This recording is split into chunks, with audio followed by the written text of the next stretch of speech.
Hey everyone, how you doing? This is Amon Green, Green Bay Packers all-time leading rusher, and you're watching Packers Total Access Live, your daily source for Packer content. Go Pack, go!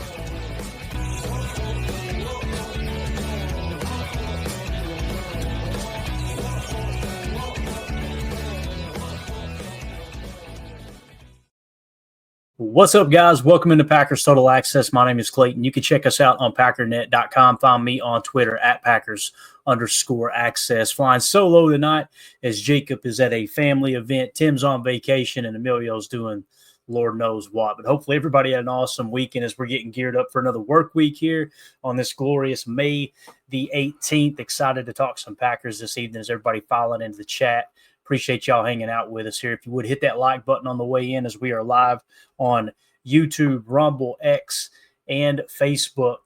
And, man, I'll tell you, this offseason has been one of the more enjoyable off seasons. And it helps, obviously going to the draft and being able to take in that environment and the way that I still can't get over how the Packers made that splash in the draft, right? And drafting a wide receiver for the first time since 2002. And you guys know I'm not like overly hung up on the fact that they never draft first-round wide receivers. I've been pretty vocal that I feel like it's not one of the more important positions. However, when the board falls just right, it makes all the sense in the world. And it was just so cool that when the draft hit in Green Bay, they end up drafting a wide receiver, right? And Mark Murphy, his final draft with the Green Bay Packers, gets to announce the pick and get his shine. I know we've talked about all these things, but looking back on it, it's really, really cool. It is.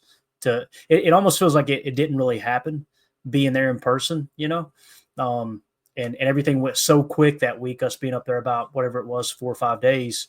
And then all of a sudden you look up and go, wow, that really did happen. It's just a really, really cool moment for sure. And again, see everybody filing in the chat. Thank y'all so much. Let's get into it. Let's probably have a little bit shorter episode tonight. You know how it is when you're flying solo, a little bit harder to kind of keep everything in check and focus on the chat. I wish I could do more.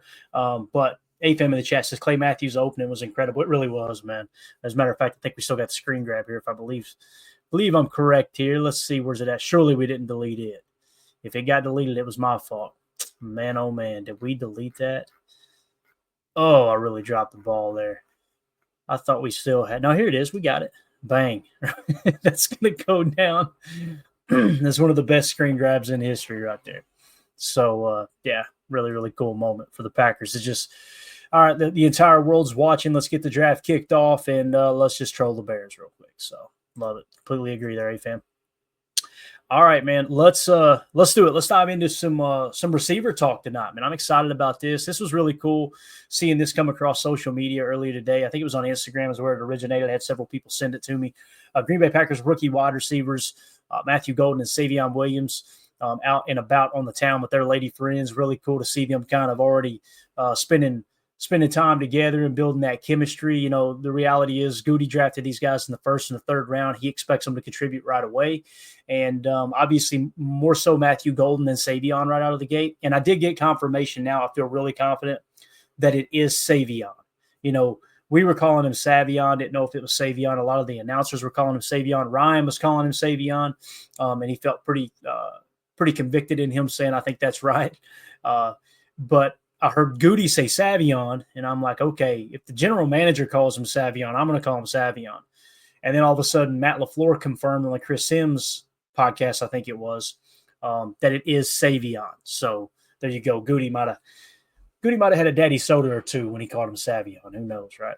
The draft was a long, grinding process. But nonetheless, man, really, really cool to see these guys already hitting it off and spending time together, that type of thing. Now, I put together an article over at our Patreon community. If you guys want to join that, just scan the QR code in the upper right or go to patreon.com/Packer Fan Total Access. We're going to be giving away an autographed Dontavion Wicks jersey tonight for those who are already members of the $3 tier or higher. So we're going to be putting everybody's name on the wheel and spinning that sucker.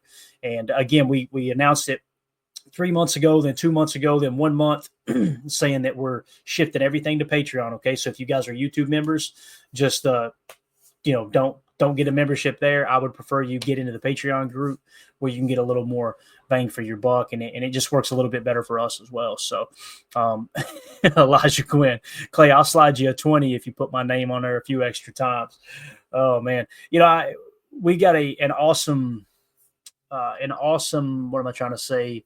Promotion we're doing here with a really cool charity coming up. And that's with obviously My Autism Connection, also known as MAC, where we're giving away this autographed Dorsey Levens jersey, right? A home green Dorsey Levens jersey.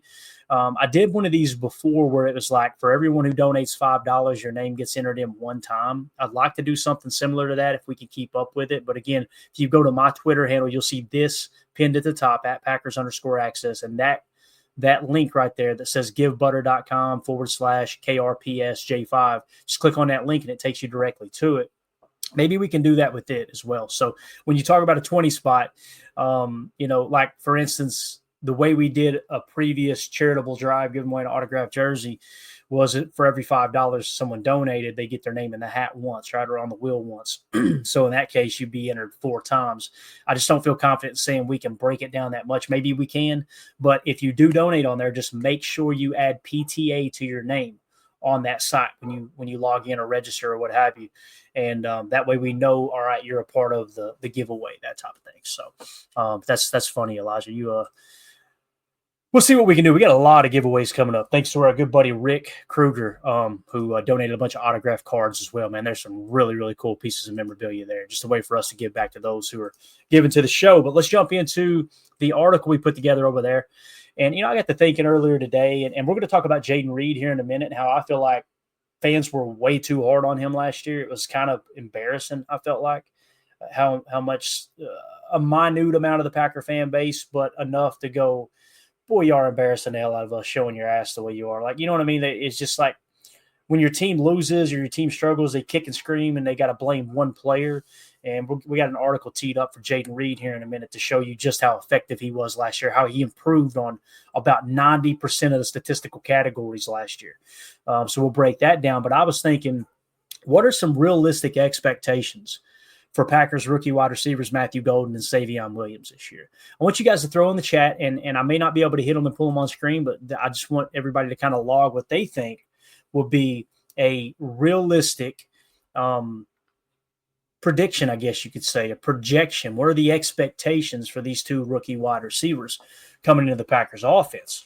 And I thought it'd be cool. Let's just take a little walk down memory lane and then talk about what they bring to the table here. Okay, so the Green Bay Packers drafted wide receivers Matthew Golden in the first round of the 23rd pick, Savion Williams in the third round with the 87th pick, 2025, to enhance their offense.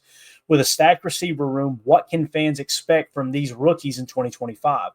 Here's their potential impact and challenges. So what I did was past rookie performance in LaFleur's offense. All right, so let's begin the conversation with the Packers' most recent standout rookie wide receiver performances. It's easy to go, they're going to get 1,000 yards, they're going to get 500 yards. But when you compare it to these past rookies in this same offense, and we'll even go into the Mike McCarthy offense a little bit too, with two awesome slam dunk Packer Hall of Fame wide receivers in Randall Cobb and Devontae Adams, and kind of say, all right, what are realistic expectations for rookie wide receivers, right?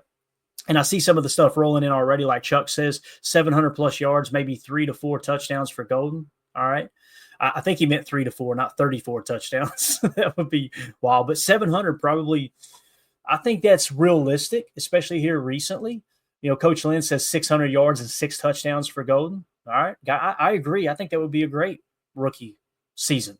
I love how our fans on this show, it seems like we're a little more in tune with reality and not expecting too much out of rookie players. I feel like we do a good job of breaking it down, look at past precedent and kind of, all right, where's the offense at? Where are they going to improve? Where will they maybe take a step back and coming up with these projections? I think that's important to just have proper expectations.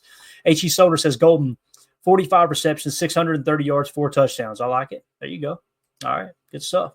So let's look at Jayden Reed in 2023. What did he do, guys? And it may be a little hard for you guys to see this on the broadcast, but obviously on the Patreon group, you can see it a lot better, which, by the way, there was that catch against the Saints in the fourth quarter I was talking about where he ran the go out of the 2 in that dagger concept. It was either a dagger or a Haas concept that he ended up running the go on, made a diving catch with the game on the line. They obviously go on to win that game. So Coach Lynn also adds 400 all-purpose yards and 3 touchdowns for Savion Williams. I like it. I love that you put all-purpose yards in there, Coach, for sure. So Jayden Reed in 2023, what was his rookie year? What did it look like? He ended up with 64 receptions for 793 yards and 8 touchdowns, right? And I remember us specifically talking about, I don't know if he actually set the Packers record or not, but he was knocking on the door for the rookie records for our boy Sterling Sharp, who just got voted into the Hall of Fame, right? Another reason why I don't understand the hate geared around Jayden Reed. He's done nothing but exceed expectations in my eyes, but we'll talk about that here in a minute. So there's one set of a kind of a stat line that you go, okay, if Matthew Golden comes out and he has 64 catches for 793 yards and 8 touchdowns, I think that's a great rookie year. It's damn near the best rookie year a receiver has ever had in Packers history, right? And there's no arguing that. The stats are the stats. Let's move on to Christian Watson in 2022. 2022, Christian Watson ended up with 41 receptions for 611 yards and 7 touchdowns. So it looks like everybody in the chat who are predicting Matthew Golden's potential numbers here, guys are spot on. Like, let's go back to Solder, right? 45 receptions, 630 yards, and 4 touchdowns. That would be 4 more receptions than Christian Watson had his rookie year, and that would be about roughly 19 more yards and 3 less touchdowns. So, over on a couple of statistics, under on one. I think you're right there in the ballpark, Solder, for sure. So that's what Christian Watson finished with his rookie year. Again, 41 catches, 611 yards, and 6 touchdowns. Let's go back. Let's turn back the clock, digging deeper here. All right, let's dig deeper into other wide receivers who went on to have outstanding careers with the Packers. Yeah, I think we would all agree Randall Cobb had a pretty good career, wouldn't you say? Let's see what he did his rookie year. And again, run this through the filter a little bit with Jayden Reed, but also setting the proper expectations for these two rookie receivers. Randall Cobb, his rookie year, ended up with 25 receptions for 375 yards and 1 touchdown. Second round pick, right? Same as Jayden Reed, if I remember correctly. If Matthew Golden comes out and he sniffs, somewhere between 500 to 700 yards and finishes with, anywhere from 3 to 5 touchdowns, which I think he probably will if he stays healthy and Jordan's healthy, then you could say he's going to smoke Randall Cobb's rookie numbers, right?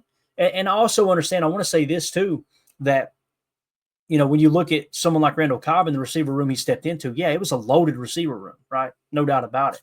Some would argue that when Davante Adams come into the league, it was somewhat loaded, right? So let's talk about Davante Adams. But again, Randall Cobb, his rookie year, only 25 catches, 375 yards, and 1 touchdown.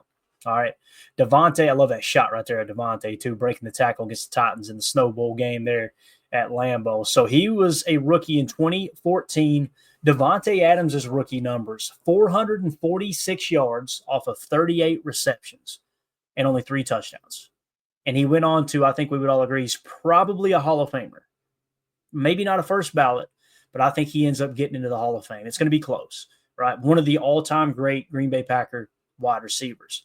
So again, here you've got Davante Adams with far less production than Jayden Reed had his rookie year, right? So just proper expectations. Now let's get into these two rookies here. Matthew Golden going up in Moss in Oklahoma Sooner here. You love to see it, right? So Matthew Golden, the speedy playmaker. Matthew Golden, 5'11", 191-pound Texas star, brings elite speed with the 4.29 40. His final college season, 58 catches, 987 yards, 9 touchdowns, show his big play ability. As the first-round receiver since 2002, he's eyed as a potential rookie leader in yards. All right, expectations. Golden should excel as a deep threat and catch and run weapon, especially with Christian Watson out until November with the ACL. Matt LaFleur will use him on slants and screens as well. Projected stats, 50, and this is AI. I asked Grok, hey, what do you project to be his statistics, his stats? 50 to 60 catches, 700 to 900 yards, 5 to 7 touchdowns, and obviously kickoff return to add value as well. So when you look at that compared to Davante Adams, you're talking about doubling Davante Adams' production as a rookie. And I don't want to say tripling. Yeah, damn near, if you hit the high side, you're tripling Randall Cobb's rookie production. So keep that in mind. Here's the challenges he faces, right? And every prospect, every player, they have things they do well. They have things they do not so well, right? A 9.4% drop rate in raw route running may limit consistency. He'll compete with Jayden Reed and Romeo Doubs for targets and must grasp LaFleur's complex offense. That latter part, I think, is the most important aspect because you never know how a rookie's going to grab a hold of things. In this case, that 9.4% drop rate, it seems like it's pretty much common knowledge that somewhere between 7 to 10% is the sweet spot, meaning if you have less than a 7% drop rate, you are in the upper echelon of wide receivers coming out of college football, right? Once you break the 10% mark, you're considered kind of, all right, we're dropping way too many passes here, okay? That's kind of how that falls into place there. So that's one of the challenges. The route running, I'm not so much as concerned about. However, running routes in the NFL are going to be totally different than college. I don't know if you guys seen Travis Hunter running routes in the mini camp footage down there in Jacksonville. My man stumbling all over the joint, looked like he'd been in the daddy sodas before practice. Like when you're going out there and the pressure's on and you're now competing against NFL caliber players all the way across the board, your coaches are out there, you're trying to get off on your best foot, your best foot first, and you're trying to impress. There's pressure there, right? So although I think Golden is a really good route runner, don't be surprised if he struggles with that a little bit because I'm telling you, Matt LaFleur is going to want him to run routes way different than he ran them at Texas. Coach Lynn can attest to that, So just keep that in mind. And again, the 5'11", I think he was closer to 5'10", if I remember correctly. It could have been like 5'10.5", but this height just pulled probably what was reported all off season long, which is still amazing. Like you'll see Savion, it says 6'4", although the RAS card actually is 6'3". Every announcer keeps saying he's 6'4", so I feel like I'm selling him short by saying 6'3". But here's our boy Savion Williams. Look at that dog right there. Are you kidding me? That's a grown-ass man coming in as a rookie wide receiver for the Green Bay Packers. I cannot wait to see him suit up in green and gold. So Savion Williams, a versatile weapon, right? Savion Williams, a 6'4", 222-pound TCU standout, offers size, speed with a 4.48 40 and versatility. With 60 catches, 51 rushes, and 12 touchdowns in 2024, he's a hybrid threat. His prior connection with Golden may ease their transition. As you guys may or may not know, I think it was at Houston, if I remember correctly. Savion was already at Houston when Matthew Golden enrolled at Houston or signed, and when he went on his recruiting trip to Houston, I'm pretty sure it was Houston. I could be wrong there. It was a smaller school.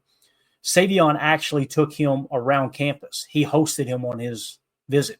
And then I think Savion ends up going on to TCU, and then obviously Matthew Golden ends up at Texas with the transfer portal and all that. So they've already got kind of that chemistry there, and they may be able to ease that transition together. I kind of think of like Tucker Kraft and Luke Musgrave. One of the things that stood out to me their rookie year, and they were a second and third round pick, obviously, with Luke Musgrave going in the second round, tight end, and then Tucker Kraft going in the third. I remember specifically during training camp, mini camp, whatever it was, Matt LaFleur saying, man, I'm really impressed with these two rookies. I was leaving the building. I was one of the last guys out of the building. That's what Matt LaFleur said. And as I walked by the break room, one of the break rooms, one of the lunch rooms or whatever, look in, and there is Luke Musgrave and Tucker Kraft studying the playbook. Everybody else already gone, right? And they came in and kind of gravitated toward each other, right? And it's kind of that buddy system. And, Matt LaFleur wants to press into 12. We run 11 way more than 12, but you guys know how that goes. If for some reason you get a little banged up in the receiver room, you want to press into 12, you've got the dogs to do it, in my opinion. And I really hope Luke Musgrave takes a step forward this year. But nonetheless, that connection between Golden and Williams here, it made me think immediately of Tucker Kraft and Luke Musgrave. Expectations. Savion Williams will be a gadget player used in screens, jet sweeps, and wildcat plays. I don't know if we'll run any wildcat. I will be very excited if we do. I think that would be cool, but we'll see on that. His physicality suits short pass gains. Expect 20 to 30 catches, 250 to 400 yards, 10 to 15 rushes with 50 to over 100 yards, and 2 to 4 touchdowns. Kick returns offer another role. Guys, if he hits the high side of that 400, then he pretty much matches Devontae Adams' rookie year, right? So, again, just putting things into perspective. And I think personally that Savion is going to be split out wide way more often than people think. I think he's going to come out and kind of compete for maybe that X position a little bit, especially if for some reason Romeo Doubs does get shopped. And I'm going to say this, something that's not getting talked about at all. And it's not to pile on, and I hope Dobbs is here unless he doesn't want to be here. If that's the case, let's get something for him and just part as friends, right? But to the best of my knowledge, there has been no proof of Romeo Doubs being at the off-season activities so far. Now, we got some more stuff coming up here. I think it's May 28th, and then you got mandatory minicamp in June. We'll see if he shows up. But my guess is those two trade rumors were true, which it sounds like they were. There was a lot of truth to those two trade rumors. Seattle for DK and some picks involved as well.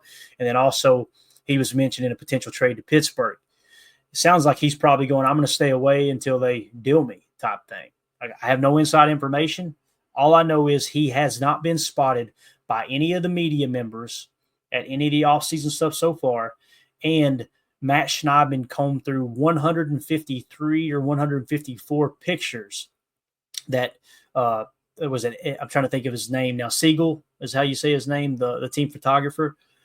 Took a bunch of pictures. Romeo Doubs, Elton Jenkins, Jair Alexander were not in those pictures, right? So take that for what it's worth, all right? So if Doubs is not on the team, Christian Watson's out till November, I could see them mixing in Savion Williams into the X, Matthew Golden into the X as well, although they'd like to use him as a Z and a moving Z and mix him in and out with Jayden Reed with the F position. But probably Savion, Dontavion Wicks, they would want one of those two, if not both of them, in a heavy rotation to work out at boundary X. Dontavion Wicks really he got more targets than any other receiver on the Packers team last year because they started working him into that X role. And that's kind of what ticked off Romeo Doubs, it sounds like, hindsight being 2020 now. And also Romeo, the concussions and being suspended for a game as well, that, funneled some targets to Dontavion Wicks as well. So to me, it felt like last year when Dobby was not on the field, Dontavion Wicks was your X, and Bo Melton became your backup F, okay? And it kind of felt like they put Malik Heath on the outside a little bit more, and they rotated some other guys in and out. And we've seen Jayden Reed line up at Z several times. And, I know some people still like to pretend like that wasn't a thing. But nonetheless, I think Savion could compete for X. I really, really do. All right. Next, challenges. A 10.4% drop rate in unpolished routes limit his early role. He'll vie for snaps against Reed, Doubs, and Mecole Hardman while learning the playbook. That's the other thing. It kind of feels like Mecole Hardman, he's going to make the roster, especially if we carry 6. That might be your Z, and put Matthew Golden at the X, and then work everybody else in off of that, right? But I'm telling you, Dontavion Wicks is not going to go down without a fight. Matt LaFleur believes in Dontavion Wicks. There's no two ways about that. So we'll see how it goes. But again, that 10.4% drop rate we talk about, gotta be aware of that. You know what I mean? So, all right. Fitting into the offense with Watson's sideline, Reed's 857-yard 2024, and Dobbs' uncertainty, there's opportunity. LaFleur's creative offense suits their skills, but they must earn snaps per Brian Gutekunst. All right, big picture. Golden could near wide receiver 1 status, while Williams may shine in a specialized role, playing with Jordan Love and LaFleur helps, but growing pains are likely. Their bond sets up growth in 2025 is what it should have said. Well, obviously carrying over into the 2026 calendar as the season ends in January. So there you go. There's just a little breakdown on the rookie wide receivers and creating proper expectations for them. All right. So let's move it along now to Jayden Reed. We kind of talked about him quite a bit already, but I put this article out there, and I think it's important to really put things into perspective, and it got really good response on X, to be honest with you. There were some knuckleheads that he had a bad second half of the season. He was horrible the second half of the season. Guys, the last 9 games of the season, he only averaged 2.5 targets per game. What do you expect the guy to get? Like, seriously. What? And you can look at that and go, why blame Matt LaFleur? Or I blame Jayden Reed for not getting open. Or I blame Jayden Reed for drops and Jordan decided not to go to him. Or I blame the injuries that Jayden Reed suffered, whether it was the shoulder or the ankle, right? There's a lot of factors that come into that. The tape suggests teams really started to shade on the break side of the climb routes he were running. And that's kind of his money play, right? So if you're not willing to deviate away from that, then guess what? Let them take 2 players out of the play to kind of shadow and shade and bracket Jayden Reed a little bit. And what does that equal? You going to Dontavion Wicks. where Dontavion Wicks had a whole bunch of drops. To me, that's why his targets went way down, a combination of injuries, game planning and scheming, right? Other teams scheming to try to stop him first and foremost. And also Matt LaFleur believing in Dontavion Wicks and wanting to get him involved because there's hardly any other receiver in the league that can get open as good as Dontavion Wicks. He's an excellent route runner. Just gotta finish the catch, right? So, all right. So I labeled this Jayden Reed misinformation. I said, coming through social media last year, you would think that Jayden Reed took a huge step back in his second NFL season, but it couldn't be further from the truth. All right, here's what I wanted to point out. First of all, shout out to the 33rd team for posting this on X. This is the highest passer rating when targeted in 2024. All of last season, wide receivers, tight ends, and running backs, to the best of my knowledge, definitely wide receivers and tight ends, when they were targeted, these are the passer rating when targeted, and they filtered out all the noise and said you had to have a minimum of 60 targets, okay? Mark Andrews at the top of the list at 140.9, second in the entire NFL amongst wide receivers and tight ends. Guys, you got to understand that the majority of teams run 11 personnel, right? The most of the time. Even the teams that run a lot of 21, they still run more 11 than 21. Okay. So if you're running 11 personnel, that means 3 wide receivers and 1 tight end on the field. Okay. So if you take every single team across the league and you go, okay, there's 4 players, there's 4 pass catching targets, forget the running backs right now, on each team, and you multiply that by the 32 teams, you're talking about a crap ton of players, well over, what would that be, like 160, 150, 160 players that are all getting significant looks on the field. And he's number 2 out of that group at 137.5. I mean, and what's really cool is look at number 5, Tucker Kraft at 131.1. So Jayden Reed was second in the league. Tucker Kraft was 5th in the league. Jayden Reed had a higher passer rating when targeted, 60 targets or more, right, than people like Terry McLaurin, Amon-Ra St. Brown, right? Chris Godwin, that was one of the guys I wanted in free agency, right? I'm telling you, man, this whole talk that Jayden Reed oh boy, he had a really bad year. It's absolute could he have played better? Absolutely. Everybody could have played better. I mean, that goes without saying. But to sit here and pretend like he took this huge step backwards is just freaking nuts to me, man. Nuts. H.E. Soder, Reed was on the field for like 60% of the offensive snaps. Matt LaFleur has got to explain that. And I think what it was, Soder, he did say it during the last third or last quarter of the year. He was like, yeah, we're trying to limit the hits he's taking because he was so banged up. That's what I think it was personally. He had some drop problems. Don't get me wrong. He was not perfect. But even with the drop issues and the lack of targets because he was banged up, look at this where he ranked. Now, people are going, well, that's just passer rating when targeted, Clayton. I could care less. All right, let's dive into some more statistics here. Probably going to be hard for you guys to see this, so I'll try to be as vocal as I can here so you know what it said. Matter of fact, let me just do this. That might probably don't help much. Yeah, we'll just go back to it. Let's just go back to the original here, I believe. All right, so here's what you got. In 2024, what I want you to key in on is the 2023 and 2024. And I'm going to read the stats here kind of. I'm going to go hand in hand with them, okay? In 2023, Jayden Reed's rookie year, he had 94 targets with 64 receptions and 793 yards with 8 touchdowns. Last year, he was targeted only 75 times. So he was targeted, 11 fewer times, if I remember correctly, if the math is right there. And he got 55 receptions. He finished with roughly 64 more yards, if my math's correct, than he did in 2023 on 11 less targets. So when you look at the yards, even better than he was in 2023 on fewer targets. The only thing that really dipped were the touchdowns. He went from 8 touchdowns to 6 touchdowns, okay? Look at the yards per reception. In 2023, he averaged 12.4 yards per reception. In 2024, he jumped all the way to 15.6. So you're talking about 3.6 yards more per reception in 2024. Everybody talks about the drop issue, right? In 2023, his catch percentage was 68.1%. In 2024, in the big drop year, it actually increased to 73.3%.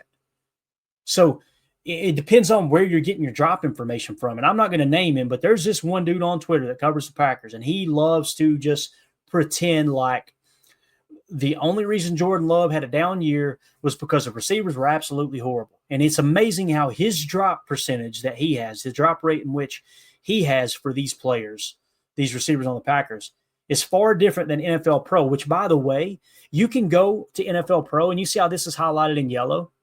We can go to every single target. If we were to click on that 75 right there, it's going to pull up in the order in which the season unfolded, every single target that Jayden Reed had. So they're saying, here's the targets, here's the drop percentage. And they'll show you, it's just like with the pressures. Like PFF, we got these nameless, faceless people behind the scenes that we never evaluate the evaluator. We never grade the grader, right? And we don't know, like they'll have a different pressure rate than everybody else. What I love about NFL Pro, you can go to the pressures, click on it, and the tape is right there. There's the box cam, bang, here's all the pressures. And you can decide. And I'm telling you, every time I've done it, it's always shaken out. So again, that's why I like NFL Pro over some of these other websites who are very, very secretive about how they're coming up with their numbers. And you guys know I'm a big PFF fan. I use it all the time. I think it's very, very useful tool. All right, let's move it along here. Catch percentage, again, we talked about him increasing to 73.3%. Now let's go to catch rate over expected. All right. Catch rate over expected in 2023 was 1.0% positive, plus 1.0%. Last year, it increased to positive 1.2%. So he got better there. Look at the receiving EPA. In 2023, it was 26.2 positive. In 2024, it jumps all the way to 37.7. Guys, that's receiving EPA on far fewer targets. So far you're seeing like 90% of the stats have gotten better from 23 to 24. Look at the yak yardage. In 2023, Jayden Reed had 359 yak yards. In 2024, he jumped all the way to 415, improved on that. Look at the yak over expected. I think that's a plus 18 in 2023. He went all the way from a plus 18 to a plus 59 in 2024 in yak over expected. Look at the average targets now. He went from 10 down to 8.2. So what happened this year? Maybe why didn't he reach that 8 touchdown mark? Maybe why didn't he get more receptions? Yes, he had drops this year, although catch percentage is up. So you can go to every one of those targets and determine, all right, on that target, that was a catch, that was a catch, that was a catch. Okay, that was a drop, and you can do the math yourself with your calculator and figure up if that 73.3% is accurate. Look at the average separation. Here's the other thing. Yards of separation at 3.4 on average in 2023, right? In 2024, his average separation went up to 4.0. So he got even better in 2024 at creating separation. I'm not going to go through every statistic here. Like you can go to the player splits, the air yards, all that stuff, and dive into yourself over at NFL Pro. Just want to point out, do you guys see where I'm coming from, or am I losing my damn mind? When I hear people talk like Jayden Reed, he's a bum, he took a huge step back, and I'm looking at this going, what numbers are you looking at? What are we talking about? And the only thing I can come up with is it's that small, very, very, very minute, small portion of the fan base that when they're watching a game and things don't go their way, they start kicking and screaming like a 6-year-old in the cereal aisle. It's just like, oh, somebody's got to be to blame. You got to fire him. You need to cut him. Get him out of there. He's a bum. It's wild to me. Absolutely wild. So yeah, there is kind of how everything. Now let's go to the advanced metrics here, okay? And I think we hit on most of them. There might be a couple here. Let's see your average separation. We hit all that. Deep percentage, I think, is what that is, right? Is that deep percentage? Yeah, I think that's what that says. Deep percentage. So that might be deep shot plays, right, of 20 yards or more. I would imagine that did take a dip. He went from 20.2% down to 18.7%. And I don't know what the TW is. I don't have it added up to get the. I wonder if that's total win percentage. Maybe like considered a win on the play. That could be the case. I don't know. I don't want to misspeak there, but it looks like that dipped as well on the advanced metrics. But again, you guys have access to all this over at Patreon. Just go check it out. This whole article here. And again, this is to move it along here. It says it still confuses me how many fans think Jayden Reed had a bad year in 2024. He had more yards in 24 on 19 less targets than 23. His catch percentage increased from 68.1 to 73.3. He averaged 3.2 yards more per reception. His catch rate over expected increased by 0.2%. His yak over expected increased by 41 yards. His receiving EPA increased by 11.5 last year. And I said, was Reed perfect? Absolutely not. But the reality is he improved on every statistical category other than touchdowns and receptions while having far fewer targets. Why the lack of targets? Matt LaFleur attempting to limit the beating he was taking at the slot/F position, along with opposing teams game planning to stop him, which forced the ball to Dontavion Wicks, who led the team in targets. All right. And here's the other thing I pointed out, too. I said the big argument that Reed doubters lean on is he, quote, disappeared in the second half of the season. 6 of the final 9 games of 2024, he had a positive receiving EPA and average, listen to this, guys, in 6 of the final 9 games of the year. This is, I literally cherry-picked this because people say, well, it was the second half of the season that he was horrible, right? 6 of the final 9 games of 2024, he had a positive receiving EPA. And then 3 of those 9 games, he averaged over 20 yards per reception in 3 of the final 9 games. And again, that's why you look up where we started this article and you see this dude had the highest passer rating when targeted of any receiver in the league with at least 60 targets or more. All while only averaging 2.5 targets per game in those final 9 games of the season. So positive EPA and 20 yards per reception in 3 of those 9 games. And he only got targeted an average of 2.5 times, on average in that 9-game span. That makes sense. So want to get y'all's take. Throw it in the chat, and obviously comment if you're watching this show later, not watching with us live.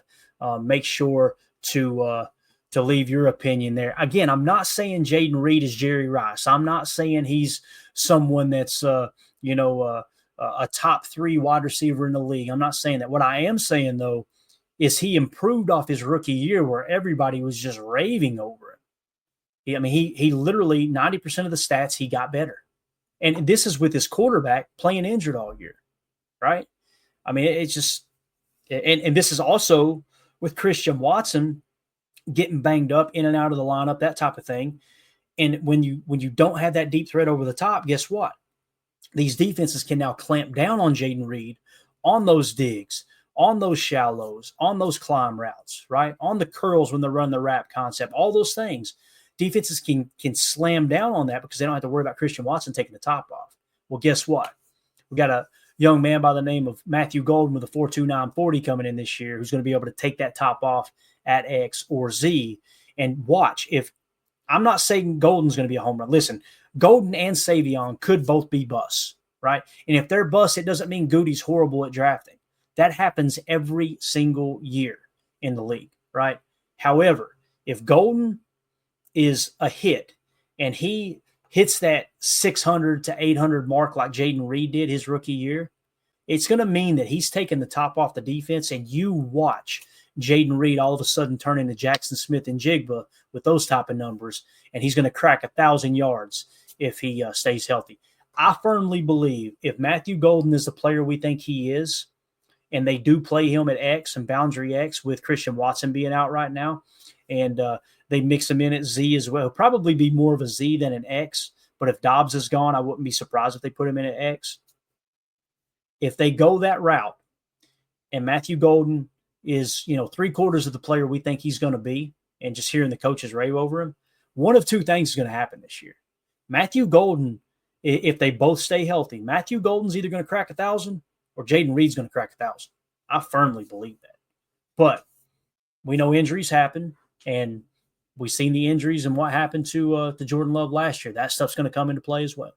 So hopefully that all made sense. And for everybody that is listening in podcast form, hopefully I explained it well enough that you guys kind of get the picture on some of those stats. And again, if you want to join our Patreon group and check that out yourself, you know how to do that. Patreon.com/PackerFan Total Access. So There is your Jayden Reed breakdown. Really excited to see what he does this year for sure. So, all right, guys, that's pretty much it. I wanted to hit on the Matthew Golden, Savion Williams expectations. I wanted to hit on Jayden Reed and that misinformation that's been going around with the overly emotional fans being all upset about it. And I'm glad we got that in. Let's do this. Let's do a quick little giveaway. That sound good? Let's give away a Dontavion Wicks autographed jersey here. And again, I think Wicks has the opportunity to really shine this year as well if Dobbs ends up not being a Green Bay Packer. I think there's a legit shot that Tay Wicks, that's the other thing. If Tay Wicks takes boundary X and Matthew Golden settles into Z and he and Jayden Reed kind of rotate in and out that moving Z position as well, it could be Dontavion Wicks that blows up. He could be the dude that cracks 1,000, right? And it's going to come down to how defenses want to play those guys, I have a lot more faith in Jayden Reed cracking 1,000 than the other guys because there's so many defenses across the league that have now went to that shell coverage, that, too high look, and that does deter quarterbacks from taking those shot plays as often. But I also think defenses are going to make Matthew Golden try to prove that he's a deep threat. If that makes sense. So I don't know if you guys seen it, the rookie premiere too. They had the little catch. What's it called? I don't even know what they call it, but they get in this like half circle and they got these little sticks, these little colored sticks that drop, and you don't know which one's going to drop, and the receivers have to grab them. It's like a reaction, but also a hands drill. He didn't drop one. Now he forgot about the last one because he turned around to celebrate. But Matthew Golden, hand-eye coordination is a big thing for me with Matthew Golden. Body control, hand-eye coordination, being able to lean in and out of the routes and manipulate the DB a little bit with just that little subtle movement. He's got excellent body control on tape, and he's got, I feel like, really good hands. I really do, even though he did have that 9% whatever drop rate. When you watch him, he's got strong hands. He attacks the football as opposed to letting it come to him. So anyway, let's get into the Dontavion Wicks giveaway here. All right, somebody in the chat, give me a number between 1 and 10. Let's shuffle this thing up. We got 118 entries. Again, if you guys, if you're not a member of the Patreon group and you want to get in on the next giveaway, we're going to be giving away an autographed rookie card. We'll pull one from the stack here. We got all kinds of good ones, LVNs. We got Javon Bullers. We got all kinds of stuff in there. Just make sure you're a member of at least a $3 tier on Patreon, and that's just a way that you can win some cool prizes here while supporting the show as well. All right, looks like the first number that came in was Solder at 3. We had 2 old for this at 9. So let's combine those two. All right, let's call it 12. We're going to shuffle this thing 12 times here. You ready? Here we go. 1, 2, 3, 4, 5, 6, 7, 8, 9, 10, 11, 12. Let's spin this sucker and let's give away an autographed Dontavion Wicks jersey. All right. The first place winner of that jersey autographed, Dontavion Wicks jersey is Jayden Tebow. Jayden Tebow. I always think of Tim Tebow when I see that name in the Patreon group. All right, so that's the first place winner. We're going to spin it 2 more times in case Jayden is in the clink or we don't know where he's at, okay? So if Jayden doesn't come forward and collect that jersey, the second place winner is Clint Cosgrove is the second place winner. Clint Cosgrove. And then if he doesn't come forward, we'll have a third place winner just in case. And we have given quite a bit of items to the third place winner because people didn't come forward, right? Here we go. Is QU_21. All right. QU_21. Look at this cheapskate. He said, y'all giving something away? I'll jump in here real quick. What's up, Jacob? I just had to see who's winning. Who's winning here? All right, so here's the winner, Jacob. The winner of the autographed Dontavion Wicks jersey, and it's the throwback 50s style green, too. It's pretty sweet, is Jayden T in first place. Second place is Clint Cosgrove, and then the third place is QU_21. So if you guys heard me read your name there, one of you, all 3 of you reach out in case, the first and second place doesn't come forward. You're all on Patreon. So this is another reason why we want to ship everything to Patreon, because it's easy to get a hold of the winners there as well. shoot me a DM in there. I'll try to shoot you guys a DM when I get some time later too. But as soon as you hear this, whether you're listening later on podcasts or you're, watching later or whatever, just shoot me a DM. And what we'll do is figure out where we need to mail that jersey to. Okay. Again, first place, Jayden Tebow, second place, Clint Cosgrove, third place, QU_21. So there you go. So Jayden Tebow was the winner. I don't know. Clint won is what Chris is saying here. What are we talking about, Clint? What are we talking about? Coach Lynn says it's rigged. Did you see how close it was to Coach Lynn's name? Let me put it back up here. Look right here. I don't know if you can see my cursor or not, but probably can't. Look 2 names below the needle there. Yeah. All right. There so it is. So close, sir. So All right. Anyway. All right, Jacob, I was getting ready to wrap up here, man, but I'm glad you jumped in and talk a little ball for a second. Somebody has super chat. Let me get back to that real quick. Badger Trio, thank you so much, buddy. We appreciate the super chat. He says, how do you stop this offense if we get 2023 love, especially second half of the season 2023 love? That's a great question because, here's the other thing too, Jacob. Like I did an extensive breakdown on like expectations for Matthew Golden and Savion Williams our rookie year, but it might be Savion that breaks out and Matthew Golden ends up being a bust. You know what I mean? Hell, they could both be busts and Dontavion Wicks takes a huge step forward. Like you never know how these things are going to shake out. But if we do get 2023 Jordan Love, especially second half of the season, Jordan Love, and that's exciting, especially with Josh Jacobs now. Oh my God. Yeah. And that's the thing is that if we have a running game, which obviously we do with Josh Jacobs, it unlocks a lot of the hidden talents that maybe we should have that we're not used to. I mean, like you said, we have 2 draft picks, Michael, the golden guy, the 4.29, really like that's incredible speed. So, and with Savion, we don't know exactly what kind of weapon we have with him. And it's just fun to see.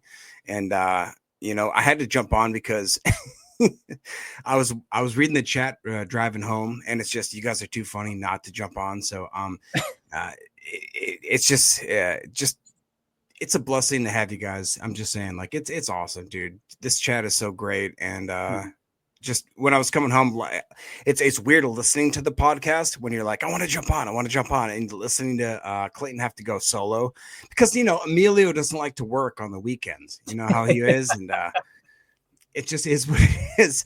But anyways, it's just a blessing to have you guys, and it is, man. It's really cool, man. I'm just happy. It's May 18th, guys, and we're right. We're all just dialed in. We're ready to go, right? Yeah. Like we're ready to go. It's so crazy. True, man. And it's funny too, that little shot at Emilio. He's hearing this on the mower on Monday afternoon right now going, that son of a gun. He does it to me every time I'm not here. No, but with the chat, I want to say this too. I watch a lot of live streams on YouTube, a lot of Packer live streams. There's some guys that they'll have 300 people in the YouTube and there'll only be like 5 or 6 people commenting. And you come into our chat and like right now in the YouTube, we only got 74 in here on YouTube. We got like 112 on X. I think we got 30 or 40 on Rumble. But we got like, you look at the chat, everybody is engaged.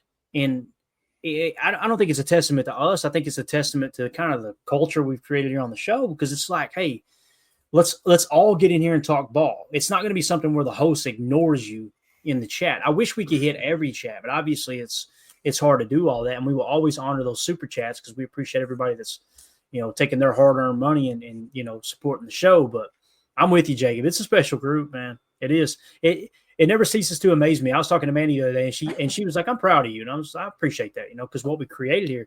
But I was like, look at the people that we've met. Like this box of autographed cards, people showing up with cannolis at the Airbnb in Green Bay. Like it's just it's a special type of weirdos, right?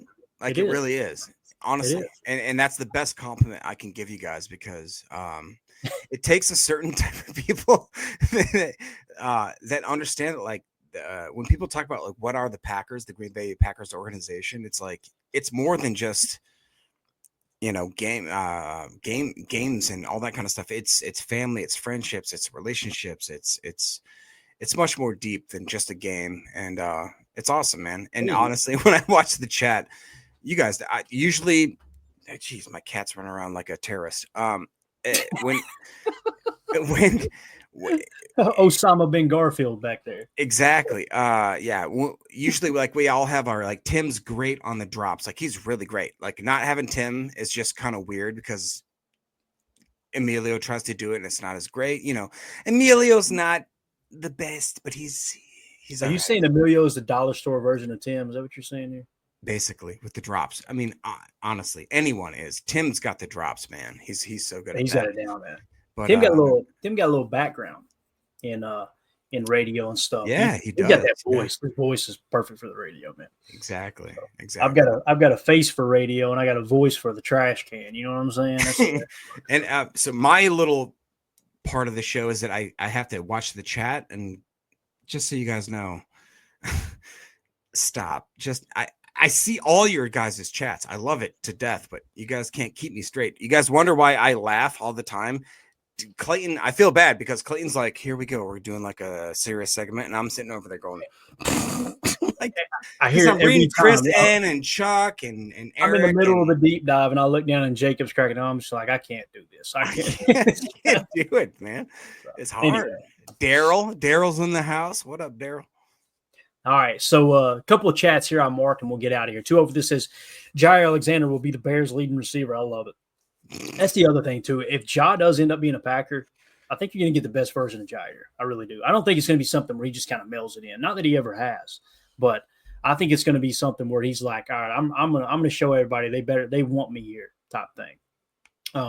And also, if they do restructure the contract and just make it a 1-year deal, where he could test free agency next year, there's some rumors that might be the answer to both sides. If that happens, Jacob, he's gonna be wanting to have the best season he's ever had to get the big payday next year. You know what? I've all of a sudden turned that like I really want Ja back. I really do. I think that like I look at this schedule, dude, and I'm just sitting there like we need a guy that wants to. And I started watching highlights and him just being talky. Like I want that. I need that in the back, in the cornerback room. And if we have him and a guy like Valentine, I really do think that if those guys come up and they show up, like, man, we could have a really great defense, really great defense. Holmes in the chat says Marshawn Lloyd is going to cook this year. Book it. That's the other thing. Like, it's like we're getting another 3rd-round pick this year because we didn't even get to see him last year, right? Yep, exactly. And Dave went on to say it too. And a healthy Marshawn Lloyd. There you go. Yeah. So I'm excited about it, man. It's going to be a fun year for sure. So, all right, guys, I'm going to get out of here. Jacob, appreciate you jumping on for a second, man. Tomorrow we're going to hit a little schedule stuff. We'll also do probably get to the Baron Sorrell. Started to do it tonight, but I'm like, you know what? I'll wait on Jacob. Then you end up hopping on. So I've just already got everything geared up to wrap up. So we'll come up with some more good topics tomorrow. There's some stuff I want to do with Jordan Love and a couple other things I want to dive into, like Tucker Kraft. Just like the Jayden Reed article, when you dig into Tucker Kraft's numbers and say, okay, if he had gotten X amount of targets, if they had targeted him the same amount as the other tight ends, he'd have an historical year for sure. So what's that cat's name again? Binks. Bink? Looks Binks. Like Binks. Binks. Sorry. Get it right. Jeez, P. Come on, man. Amelia would hit you for that. All right, we're out of here, guys. Again, Jayden Tebow, Clint Cosgrove, and QU_21. Shoot me a DM over at Patreon. Appreciate everybody hanging out with us. Again, also, one last plug on this. Don't forget, we got this going on, okay? If you guys want to donate to a good cause and give yourself a chance to win an autographed jersey by Dorsey Levens, obviously Super Bowl winner from the 90s there, great running back for the Packers in the Holmgren era. You'll see that link attached to my Twitter handle at Packers_access. It'll be right at the top. It's givebutter.com/KRPSJ5. Anybody who donates there is going to be entered onto the wheel for this autographed Dorsey Levens jersey coming up in early July. We're going to give that away. So it's going to run all through the rest of May, June, and then we'll do the giveaway in July. I may even sweeten the pot a little bit too. I just don't want to overpromise. I want to underpromise, overdeliver. You know what I'm saying? So again, check that out. And that is for My Autism Connection, building hope, community, and independence for autistic adults. Make sure you go check out that charity. They may be some places located near you that you can donate time. You know, some people say, I ain't got no money to donate. I completely understand. I've been broke as a joke throughout my life. If you ain't got money, you can donate time. If you ain't got time, you can donate money. It's typically how it goes, right? So let's just go out there and try to make this crazy world a little bit better place than we found it. So, all right, Jake, appreciate you, buddy. We'll talk to you tomorrow, man, 7 p.m. Central. Let's go. All right, as always, let's go out.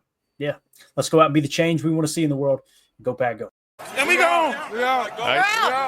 Bye, guys.